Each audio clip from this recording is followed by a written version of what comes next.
Good morning, students. My name is Bhavesh Rahul, and now I'm supposed to teach you social in your 10th standard. Now, students, you must be knowing that past years in 9th also you studied the social.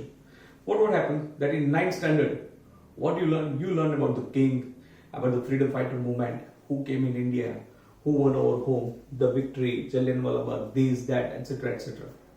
You have learned all this thing. Okay, so now in 10th standard, your history is totally different. Already 4 lesson has been over, so you must have got the idea about what is coming in the history. But still also, I'll little bit make you revise of everything. Now see, what happened in your 10th standard? Social studies, especially the history, consists of heritage, cultural heritage, genetic heritage, material heritage. This type of different heritage are concerned. Okay, in the first lesson you must have learned about what is culture, what is the meaning of the culture, then who were the first people who came and settled in India, who gave the idea of the Dravidian Destroyed. These were the people who came and settled in India. Then two types of heritage we learn about: natural heritage, cultural heritage. Then in chapter 2 you must have known that you have learned about leather industry, then bead making, enamel work, then pearl work, about the motis, then types of dances, dramatic art. The third chapter consists of the places, that which was a business trade center, then Dholavira, Mohenjo-daro. These all things, in each and every lesson there is a different message. In the fourth lesson, that is totally on the literature based. Yes, it is totally on the literature. And 3 universities had been explained in that third lesson. I mean fourth lesson. Nalanda University, then Vallabhi University. These were the famous universities from where students from out of India were supposed to come over here in India and settle here. But today I am going to explain you the 5th chapter. The name of the chapter is India's Heritage of Science and Technology. Now you must be knowing that we are living in 21st century. So in past also we were having so many medicines. Not that much, but we were having few medicines. And we were able to fight with few of the diseases. But in this century, we are having lots of medicines. And we are able to fight with so many diseases. But then also, at some stage, we are lacking behind. We are not able to fight with all the diseases, especially the corona. You must be knowing some March, April, May, June, July, August, September, October, November. Since 9 months, we are at home. 9 to 10 months. And this will be the 11th month again. 9 to 10 months, we are at home. So, still we didn't got any medicine, as this is the 21st century. But in the olden time, means before 5,000 years ago, there was not number of medicines. Few medicines were there, but disease was also few, and doctor and everyone was able to diagnose the disease. They were supposed to give the perfect predictions about it. So we are going to learn about science and technology, then mathematics, astronomy, astrology, chemistry, metallurgy, and Vastu Shastra. These are the few topics that we are supposed to learn in this 5th chapter. The name of the 5th chapter is India's Heritage of Science and Technology. India's Heritage of Science and Technology. Science is what? Science is a power. Science is a knowledge. And technology, applying that knowledge, that becomes a technology. Okay, so this is the meaning of science and technology. Science is a knowledge. Science is based on certain principles. And technology is applying our knowledge. That becomes a technology. Suppose you are having the knowledge how to make a mobile, but when you apply it, you start preparing it, that becomes a technology. Now, you must have learned about that motto, knowledge is power, but that thing is changed. Knowledge is power has changed. Instead, implied knowledge is power. Means you are having the knowledge to make something, but when you make it, you will, what we say, that face some challenges, that here I am lacking behind, this problem is there, this problem is there, and you will come to the solution of that, what to do. So, knowledge is power is true, but nowadays it is that implied knowledge is power. Okay, so let us come to the lesson, that is chapter 5, India's Heritage of Science and Technology. Now see, discovery and invention. I am just reading the lesson, you go through it, the first paragraph. The discoveries and invention of the field of science and technology have been brought countries of the world closer. Cooperation among all the nation has increased, hence new attitude has developed. Countries have become more oriented towards specific coexistence and world peace. Science means a systematic knowledge, and technology means the practical utility of systematic knowledge. Science is a systematic knowledge, and you are applying it practically. That particular knowledge that becomes a technology. So, science and technology, in spite of being two different words, they are linked to each other. Okay. Now, the topic is heritage of ancient India in the field of science and technology. The great sages, right at the beginning, sages means wise man. The great sages of ancient India have gifted invaluable heritage of science since to the world. They have made outstanding contribution in the field of metallurgy, chemistry, science of medicine, surgery, mathematics, astronomy, astrology, vastu shastra, physics. It is a matter of great pride for us. India has contributed not only in the field of literature, art, religion, education and philosophy, but also it has made immense means great, huge contribution in the field of science and technology. Modern age researches have proved that India has scientific attitude along with the religious outlook. What does this paragraph mean? This paragraph shows that we have made so many progress in the field of science and technology, metallurgy, chemistry, vastu shastra, astronomy, astrology. And India, you must be knowing, India is having a religious outlook. We used to see in the form of religious that God is everywhere. We are having a very different attitude towards all the things. We see God each and everything. We believe in so many things. We believe in the nature, we believe in the trees, we believe in few God and goddesses, those who are the vehicles, animals, those who are vehicles of the gods. These are the things that we believed in. Okay? So other countries, other developed countries, they were having one impression of India in the mind that India is a religious outlook country. What? India is a religious outlook country. It means India is only focusing only on religion. It's not focusing on the technology and everything. But we proved them wrong. We proved them wrong. In in past few years, we have progressed a lot in the field of science and technology, and we proved them wrong that even we have contributed a lot in the field of science and technology also. We have progressed too much in science and technology. Now, metallurgy. You must be knowing that India has gone through three ages. That is ancient age, middle age, modern age, and the age now is also known as atomic age. Okay, ancient age. In ancient age, people used to move from here and there. They were not having the idea of wearing the clothes. They used to wear the leaves of the big leaves of the trees as clothes. They were using the stone as a weapon. You must have heard about the primitive man. As he was rubbing two stones, the fire was invented. In the same manner, he invented the wheel. This was the ancient age.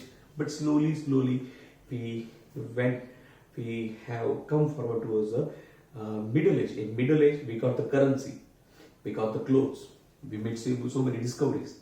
So that became the ancient age. And in modern age, this is the modern age. You can also know this modern age is also known as atomic age. Why it is known as atomic age? Why? Because each and every country is having atomic bombs. And during one particular year, we had a test of atomic bombs in Pokhran in Rajasthan. And from that day onwards, we became the atomic country. So we are also known as atomic world. So we have gone through three ages, that is ancient age, middle age, modern age, that is also known as atomic age. But we are going to learn about the metallurgy. Metallurgy means the age of metal. Here they are not going to discuss us that what kind of things is available. But in olden times, there were few things that were very famous and that were made up of pure steel, pure metal. So we'll learn about the metallurgy. Now, since ancient age, the people of India use metallurgy in their daily life, daily practical life. So ancient India made an extraordinary means a great progress that is unbelievable in the field of metallurgy. A metal idol, there is one metal idol of female statue, of female dancer discovered from India, Indus Valley civilization, is an exemplary achievement of ancient India. As metal was invented, There was one statue that was made by the people from the pure metal. That was very famous. And it is there in the Indus Valley civilization. Then later on, the statue of Buddha, that is a statue of Buddha belonging to the Kushan period, have been found at Takshashila in South India during the Chola period. Chola were the kings. When they were the ruler, during that period, numerous means number of metal idols were made. The statue of Nataraj, you must have seen the statue of Nataraj. Statue of Nataraj, that is, you must have seen in the pencil. That's a Nataraj pencil, that is a symbol, that is a statue of Nataraj. The statue of Nataraj, a masterpiece, it was one of the best pieces in specimens. Masterpiece in sculpture is famous all over the world. It is preserved in the Museum of Chennai. Another well-known metal idol, that is Ram the Archer. Ram means arrow and that bow and arrow. Ram the Archer can be seen in the museum. Artistic statues of god, goddesses. Not only this, artistic statue of god, goddesses, birds, animal, betel nut cutter. From that we cut the betel nut. Betel means sopari. Betel nut cutter sculptures are considered to be the best example in metallic art. Means this is that from metal idols so many things. These were the few things that were made very first from the metal, and they were made from the pure metal. Nowadays we know that each and everything is getting mixed and covered. It's not that pure. So these were the things which were very precious, and they are still preserved. The statue that we got, female dancer statue we got from the Harappan civilization, then Ram the Archer, then betel nut cutter, then Buddha period, statue of Buddha. These are the few rare pieces that we can find very rarely, and we never get we will be never able to get these things. So these are the few things that is preserved in Chennai at different museums. And not only this, few animals, birds, statue of god and goddesses are also seen. So this was about the metallurgy. Now we learn about the chemistry. You must be aware of the chemistry. Chemistry is a part of the science. We are supposed to make some experiment in that. So that is the chemistry. Here we are going to learn about the chemistry. Chemistry is an experimental science. Okay, in chemistry you are supposed to make few experiments. So chemistry is experimental science. This science is very useful for various, this science is very useful for various minerals, plants, seeds for agriculture. Some of the seeds are used for studying on them, how to get a hybrid seeds. Seeds for agriculture, making of various metals or to bring changes in them. Means why study? That is there anything lacking behind, or it is a good thing? Now what we should do to make them better, then what should do to make them best. So these are the experiment. So chemistry is experimental science. Then it is also useful for making medicines. Yes, chemistry is also used for making medicines. Now Acharya Nagarjuna, he was a learned Buddhist scientist. Acharya Nagarjuna, a learned Buddhist of Nalanda University, is known as Acharya in the field of chemistry. He had written books like Rasa Ratnakar, Aryuga Manjari, and Acharya Nagarjuna advocated means he gave the idea to use mercury to apply, advocated the use of allopathy along with the herbal medicine. It is mentioned, it is initiated, it is believed that the use of mercury ash as a medicine can be used. Means Acharya Nagarjuna gave the idea. You must have seen the mercury. You know what is mercury? We say that knowledge is like mercury because mercury used to disappear very quickly. When we are suffering from some illness, we used to measure our that fever, what degree, what temperature we have that fever. So you must have seen the thermometer. In that there is a liquid. That liquid is known as mercury. Now from that mercury ash, Acharya used to make medicines. This is something new. Yes. So he taught us that the mercury ash as a mercury can be used. His ash can be used as a medicine. So a medicine was initiated by him. Nalanda University has its Nalanda University in that time. We are talking about thousands of years ago. Nalanda University has its own school of chemistry and furnace for the study and research. For study and research, they were having their own school of furnace. The description of main rasa, uprasa, 10 types of poisons as well as various type of salts and ash of mineral is seen in the chemistry. Different types of salts, then different types of poisons. From poison we are supposed to make the medicines. These all things were available in this university. Then the copper statue. Here is describing one copper statue. Copper statue of Buddha.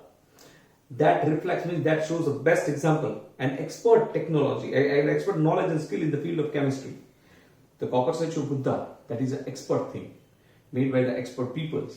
It is the best example.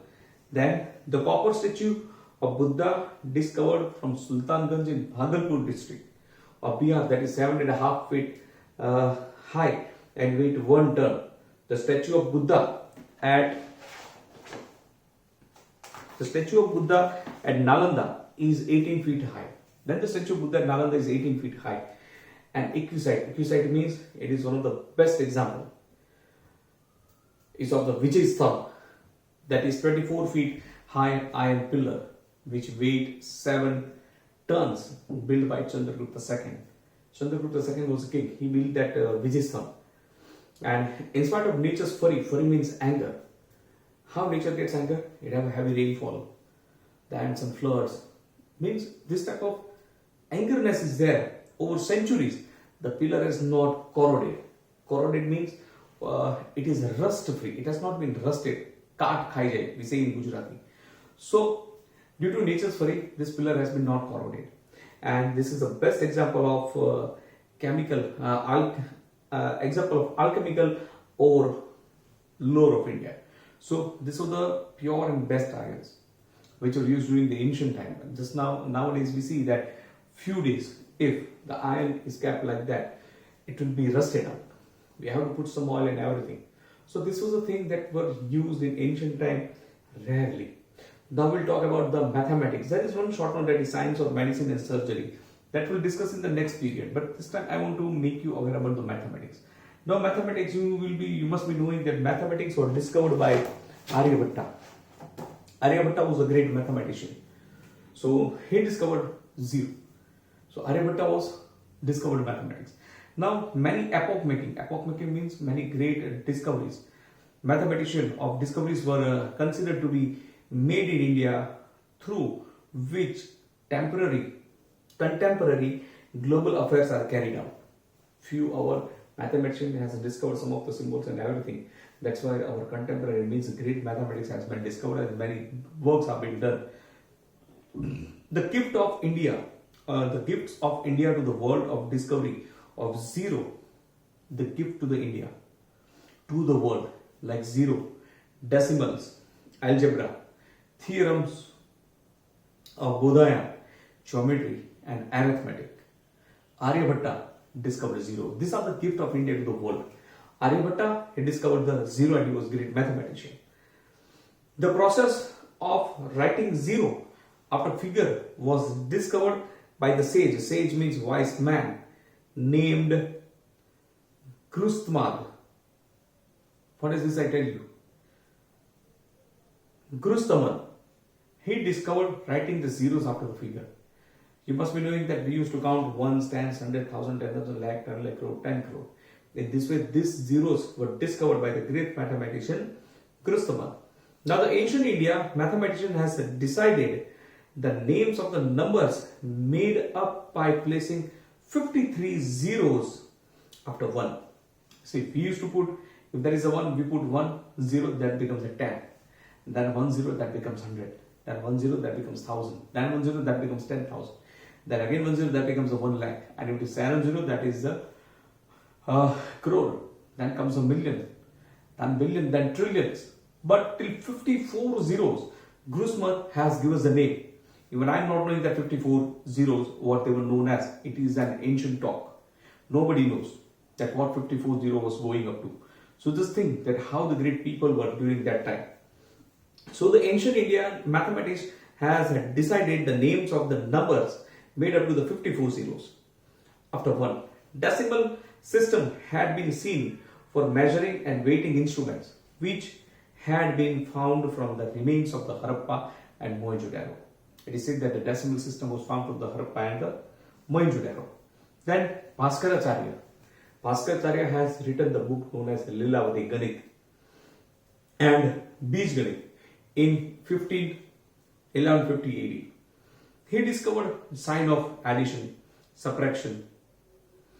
Brahmagupta introduced a type of equation. Brahmagupta has introduced the equations. Bodhayan discovered a theorem, that is triangle policy. Ashwatthama had decided the measurement of sacrificial pits, yajna. He used to decide that what type of land should be the yajna of. He used pits yajna used for Vedic yajnas in Shulva Suras BC, that is 1800 BC. It also consists analysis of principles. Aryabhatta had mentioned the value of pi. In geometry it becomes the pi is 22 upon 7. 22 upon 7, yes. 3.14 in his book named Aryabhatyam. He also popularized that pi is constant to show the ratio of circumferences and demand of a diameter of a circle. Multiplication, addition, subtraction, square root, square root, cube roots, etc. Ashtanga method introduced by Aryabhatta in his work. Hence, Aryabhatta is known as the father of mathematics. So, these are the so many different type of discovery that is made by Aryabhatta. So, due to this, he is also known as the father of mathematics. Moreover, he had written many other books like Dash Gitika and Aryabhatyam. He has described main principles of astronomy in short in his book named Aryabhatyam. He found the solution of fundamentals of mathematics, arithmetic and geometry. So apart from this, various aspects of mathematics has been discovered by many scholars in their books. Among them, the scholars like Bodhayan, Apatamba, Katayayan, Bhaskaracharya and Brahmagupta are included. Not only Aryabhatta, but there are the different people who has discovered many great things in the mathematics, and they have mentioned their book in somewhere. And in their books that they have discovered, they have put so many things that is knowledgeable for them. Okay, children. So for this session, I'm just ending over here till mathematics. Now in the next session, we'll learn about India's medicine, science and technology, astronomy, astrology, and about the Vastu Shastra. So I'm just ending over here. Thank you very much.